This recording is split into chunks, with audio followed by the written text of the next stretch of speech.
সেহরি করার কিছুক্ষণ আগে যখন গার্লফ্রেন্ড বয়ফ্রেন্ড ফোনে কথা বলে তখন পুরুং পুরুং পুরুং পুরুং। হ্যালো জান, কি করো? এই তো জান, আম্মুকে হেল্প করলাম খাওয়া গরম করতে। কি কি খাবা? ভাত খাবো, ডাল খাবো আর একটু লেবু আর মুরগির মাংস। কি যে মজা! মজা না? খাও তাইলে। আচ্ছা জান, আম্মু ডাকতেছে, সেহরি করে আসি। যাও, লাভ ইউ।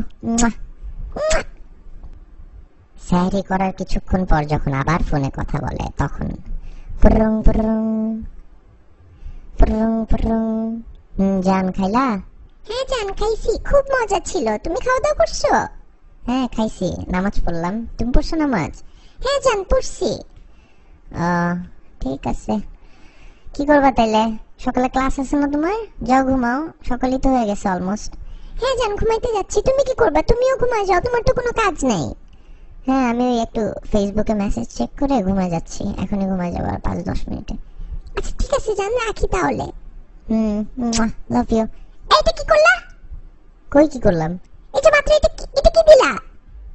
চুমা দিলাম। কেন? তোমার কমন সেন্স নাই? তুমি বুঝো না আমি রোজা রাখছি? রোজা হালকা হয়ে যাবে না আমার? মাথা খাটায় কাজ করতে পারো না তুমি? আরে আজব, একটা চুমাই তো দিলাম। সারাদিনই তো দাও, মন ভরে না? সারাদিন দিয়ে তোমার মন ভরে না কেন? তোমার এত চুমা দিতে হবে কেন ফোনের মধ্যে? ফালতু যত সব। আমার রোজাটাই হালকা করে দিলা। ধুর।